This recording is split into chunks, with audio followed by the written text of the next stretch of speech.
ಗಂಭೀರತರದಿಂದ ಯಾವುದೇ ಪಕ್ಷಕ್ಕೆ ಯಾವುದೇ ರಾಜಕಾರಣಿಗಳಿಗೆ ಅಂಜದೆ ಎದೆಗುಂದದೆ ಹೋರಾಟವನ್ನು ಮಾಡಿ ಕೊನೆಗೂ ಹೋರಾಟವನ್ನು ಗೆಲುವು ಪಡೆದುಕೊಂಡರು. ಇದು ನಿಜವಾದ ಹೋರಾಟ, ಇದು ನಿಜವಾದವಾಗಿರ್ತಕ್ಕಂತಹ ಹೋರಾಟದ ಹಾದಿ. ಈ ಒಂದು ಗೆಲುವು, ಈ ಒಂದು ಕಬ್ಬು ಬೆಳೆಗಾರ ರೈತರ ಗೆಲುವು ನಮ್ಮೆಲ್ಲರಿಗೆ ಸ್ಫೂರ್ತಿಯಾಗಬೇಕಾಗಿದೆ.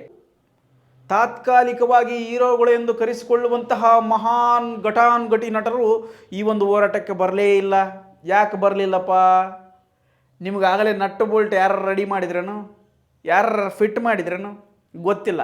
ಸಿನಿಮಾಗಳಲ್ಲಿ ಮಾತ್ರ ರೈತ ಹಂಗಿರ್ಬೇಕು, ರೈತ ಹಿಂಗಿರ್ಬೇಕು, ರೈತನಿಗೆ ಬೆಲೆ ಕೊಡಬೇಕು, ಬುರುಡೆ ಭಾಷಣ ಮಾಡುವಂಥವ್ರು, ಬುರುಡೆ ನಟನೆಯನ್ನು ಮಾಡುವಂಥವರು, ಕೇವಲ ಸ್ಟೈಲಲ್ಲಿ ಮಾತನಾಡುತ್ತಾ, ಸ್ಟೈಲಲ್ಲಿ ಫೈಟಿಂಗ್ ಮಾಡುತ್ತಾ ಹೋರಾಟವನ್ನು ಮಾಡಿದವರು ನೀವು ಈಗ ರೈತರ ಹೋರಾಟಕ್ಕೆ ಯಾಕೆ ಬರಲ್ಲಪ್ಪ? ನಮಸ್ಕಾರ ಕರ್ನಾಟಕ.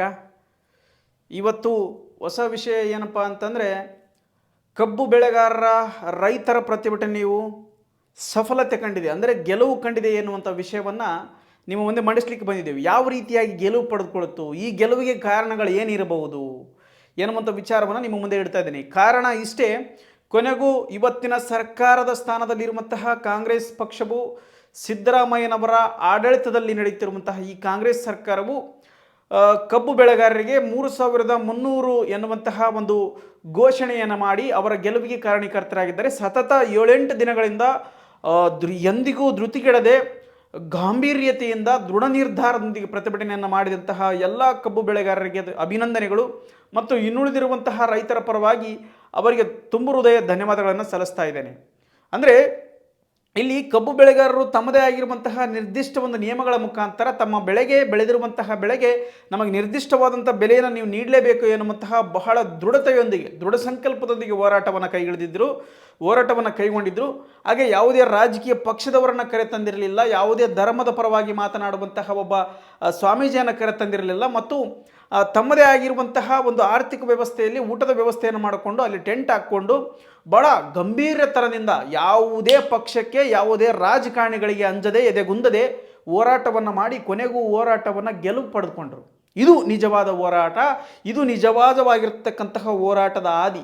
ಈ ಒಂದು ಗೆಲುವು, ಈ ಒಂದು ಕಬ್ಬು ಬೆಳೆಗಾರ ರೈತರ ಗೆಲುವು ನಮ್ಮೆಲ್ಲರಿಗೆ ಸ್ಫೂರ್ತಿಯಾಗಬೇಕಾಗಿದೆ. ಯಾಕಪ್ಪ ಅಂತಂದರೆ, ಇವತ್ತು ನೋಡ್ತಾ ಇದ್ದೀವಿ ನಾವು ಕೆಲವೊಂದು ಕಡೆಗಳೆಲ್ಲ ಹೋರಾಟಗಳು ನಡೀತಾ ಇರ್ತವೆ. ಯಾವುದೋ ಅನ್ಯಾಯದ ವಿರುದ್ಧ ಧ್ವನಿ ಎತ್ತಿದಾಗ ಕೆಲವೊಂದು ಮಾಧ್ಯಮಗಳಾಗಲಿ, ಕೆಲವೊಂದು ಕಚಡ ಮನಸ್ಥಿತಿಗಳಾಗಲಿ ಅದಕ್ಕೆ ಒಂದು ಪ್ರತಿರೋಧವನ್ನು ಒಡ್ತಾರೆ, ಇದು ಹೋರಾಟವನ್ನು ಸರಿ ಇಲ್ಲ ಎನ್ನುವಂಥದ್ದು. ಆದರೆ ನಿಷ್ಪಕ್ಷಪಾತವಾಗಿ ನಿರ್ದಿಷ್ಟವಾದಂತಹ ಕಾರಣಗಳೊಂದಿಗೆ ಎಲ್ಲ ಪಕ್ಷದವರು ಗೌರವಿಸುವಂತಹ ರೀತಿಯಲ್ಲಿ ಇವರು ಹೋರಾಟವನ್ನು ಮಾಡಿದ್ದಾರೆ. ರೈತರು ಯಾವುದೇ ಸಾರ್ವಜನಿಕ ಆಸ್ತಿಪಾಸ್ತಿಯನ್ನು ನಾಶ ಮಾಡಲಿಲ್ಲ, ಸಾರ್ವಜನಿಕ ಆಸ್ತಿಪಾಸ್ತಿಯನ್ನು ನಷ್ಟ ಮಾಡಲಿಲ್ಲ ಮತ್ತು ಯಾರಿಗೂ ಕೂಡ ತೊಂದರೆಯನ್ನು ಕೊಡಲಿಲ್ಲ.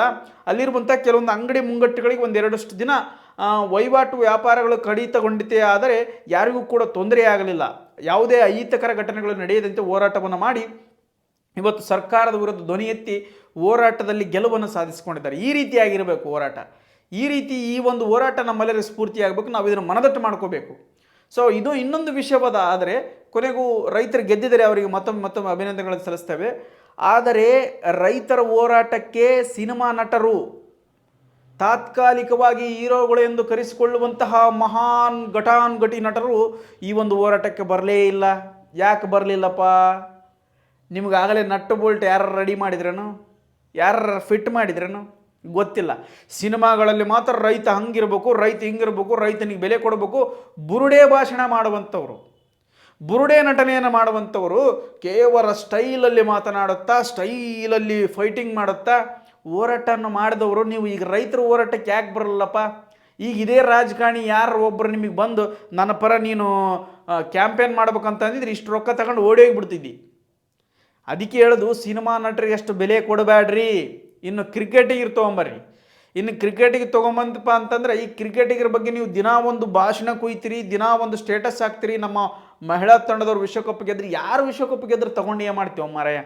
ನಮ್ಮ ವಿರಾಟ್ ಕೊಹ್ಲಿದು ಅಷ್ಟು ದೊಡ್ಡದು ಬರ್ತಾರೆ, ಗ್ರ್ಯಾಂಡಾಗಿ ಮಾಡಿದ್ವಿ. ಅಭಿಮಾನ ಇರಲಿ ಒಂದು ರೇಟಿಗೆ, ಒಂದು ರೇಂಜಿಗೆ ಇರಬೇಕು. ಅದು ಬಿಟ್ಟು ರೈತರ ಹೋರಾಟವನ್ನು ಯಾರು ಒಬ್ಬರು ಧ್ವನಿ ಎತ್ತಿದ್ರೆ ರೈತರಿಗೆ ಹೋರಾಟ ಮಾಡಕತ್ತಾರೆ, ಯಾಕೆ ಧ್ವನಿ ತಗೊಳ್ತಾ ಇಲ್ಲ ನೀವು ಸರ್ಕಾರದವ್ರು ಅಂತ ಯಾರು ಒಂದು ಸ್ಟೇಟಸ್ ಹಾಕಿದರೆ, ಎಲ್ಲರೂ ಶೇರ್ ಮಾಡಿದರೆ ಹಬ್ಬ ಅಂದರೆ ಒಂದು 90% ಜನ ಬಿಟ್ಟು 10% ಜನ ಮಾತ್ರ ಹೋರಾಟಕ್ಕೆ ಬೆಂಬಲ ಕೊಟ್ಟರೆ, ಉಳಿದಂಥವರೆಲ್ಲ ರೈತರ ಮಕ್ಕಳಾಗಿರಲಿ, ಇನ್ನೊಬ್ಬರ ಮಕ್ಕಳಾಗಿರಲಿ, ಯಾವುದೋ ಒಬ್ಬ ನಟನನ್ನು, ಯಾವುದೋ ಒಬ್ಬ ಕ್ರಿಕೆಟಿಗನನ್ನು ಆರಾಧಿಸುತ್ತಾ ಕೂತ್ಕೊಂಡ್ಬಿಟ್ಟಿರಿ.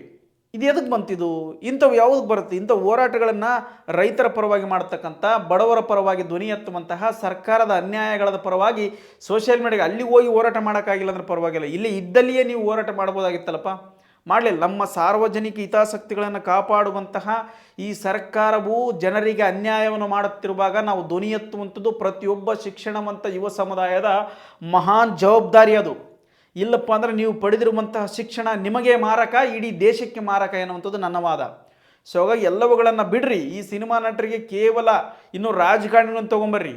ಇನ್ನು ರಾಜಕಾರಣಿಗಳು ತೊಗೊಂಬಂದ್ರೆ ಅವ್ರು ಯಾಕೆ ಇದ್ರ ವಿರುದ್ಧ ಧ್ವನಿ ಎತ್ತಿದ್ರು ಅಥವಾ ನಾವು ಕೊಡೋಕ್ಕಾಗಲ್ಲ 3300 ಅಂತಂದ್ರೆ, ಈ ರಾಜಕಾರಣಿಗಳು ಹಿಂಗೆ ಮಾಡಿ ಈ ಹೋರಾಟವನ್ನು ಹತ್ತಿಕ್ಕಬೇಕಂತ ಮಾಡಿದರು. ಆ ಹೋರಾಟದ ಮುಖಂಡರನ್ನು ಕರೆತಂದು ಯಾವುದೋ ಕೆಲವೊಂದಷ್ಟು ಬೆದರಿಕೆಗಳನ್ನು ಒಡ್ಡಿ ಅಥವಾ ಕೆಲವೊಂದಷ್ಟು ಆಮಿಷಗಳನ್ನು ಒಡ್ಡಿ ಕೆಲವೊಂದಷ್ಟು ಹಣದ ವಿಷಯಗಳನ್ನು ಹೇಳಿ ಅವರನ್ನು ನೂಟ್ಲು ಮಾಡುವಂಥ ಸಮಯ ಬಂದಿತ್ತು. ಆದರೆ ಗಾಂಭೀರ್ಯತನದಿಂದ ಅವರಿಗೆ ಮತ್ತೊಂದು ಸೆಲ್ಯೂಟ್ ಕೊಡ್ತಾ ಇದ್ದೀನಿ.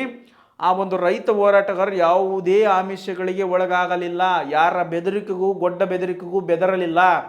ಗಾಂಭೀರ್ಯತನದಿಂದ ಅಂಜದೆ ಗುಡುಗದೆ ನಡಗದೆ ಹೋರಾಟವನ್ನು ಮಾಡಿ ರಾತ್ರಿ ಅನ್ನದೇ ಹಗಲನ್ನದೇ ಕುಟುಂಬಗಳನ್ನು ತೊರೆದು ಹೋರಾಟವನ್ನು ಮಾಡಿ ಗೆಲುವನ್ನು ತಂದುಕೊಂಡ್ರು. ಇದು ನಿಜವಾದವಾಗಿರ್ತಕ್ಕಂಥ ಹೋರಾಟ, ಇದು ರೈತರ ಗತ್ತು, ಇದು ರೈತರ ಗಮ್ಮತ್ತು. ಈ ರೀತಿಯಾಗಿರ್ಬೇಕು ಯಾವಾಗಲೂ ಗತ್ತು ಗಮ್ಮತ್ತು.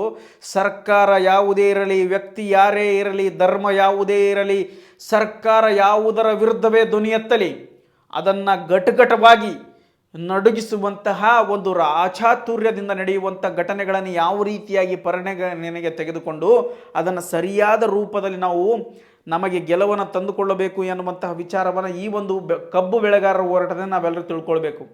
ಸೊ ಹಾಗೆ ಈ ಸಿನಿಮಾ ನಟರು ಇವರೆಲ್ಲ ಕೇವಲ ಸಿನಿಮಾದಲ್ಲಿ ಮಾತ್ರ ಡೈಲಾಗ್ ಹೊಡ್ಲಿಕ್ಕೆ ಅಷ್ಟೇ ಸೀಮಿತ. ಅವರು ಯಾವ ಸಿನಿಮಾದ ಹೀರೋಗಳು ಬಂದು ನಿಮ್ಮನ್ನು ಇವತ್ತು ರೈತರ ಹೋರಾಟಕ್ಕೆ ಬರಲಿಲ್ಲ. ಇನ್ನು ಮಾಧ್ಯಮಗಳು ತೊಗೊಂಡ್ಬಿಟ್ರಂತೂ ಇವು ಕಚಡ ಮಾಧ್ಯಮಗಳು.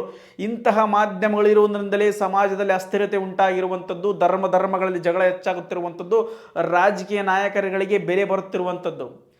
ಬೆಳತನ ಇಡೀ ಕರ್ನಾಟಕದಲ್ಲಿ ನಾವು ಇವತ್ತು ನೋಡ್ತಾ ಇದ್ದೀವಿ. 8 ದಿನಗಳಿಂದ ರೈತರ ಹೋರಾಟ ನಡೀತಾನೆ ಇದೆ, ತೀವ್ರವಾಗಿ ಹೋರಾಟ ನಡೀತಾ ಇದೆ.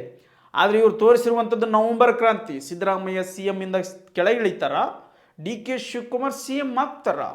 ಇದರ ಬಗ್ಗೆ ಮತ್ತೊಂದು ಎಕ್ಸ್ಕ್ಲೂಸಿವ್ ವಿಡಿಯೋ ನಮ್ಮ ಮುಂದೆ, ಇದೊಂದು ಮತ್ತೊಂದು ಹೇಳಿಕೆ ನಮ್ಮ ಮುಂದೆ. ಏನು ಬೇಕಾಬಿಟ್ಟು ಮಾತಾಡ್ತಿರೋ ಮರಾಯಿ, ಒಳ್ಳೆಯ ವಿಚಾರಗಳನ್ನು ತೋರಿಸ್ರಿ. ಯಾವಾಗ ಶಶಿಕಾಂತ್ ಅವರು ಸುವರ್ಣ ನ್ಯೂಸ್ ಅಜಿತ್ ಹನುಮಕ್ಕನವರ ಬಗ್ಗೆ ಮಾತನಾಡಿದರು, ಯಾವಾಗ ಪಬ್ಲಿಕ್ TV ಬಗ್ಗೆ ಮಾತನಾಡಿದರು, ಯಾವಾಗ TV9 ಬಗ್ಗೆ ಮಾತನಾಡಿದ್ರು, ಎಚ್ಚೆತ್ತುಕೊಂಡಿರುವಂತಹ ಒಂದು ಮೀಡಿಯಾಗಳು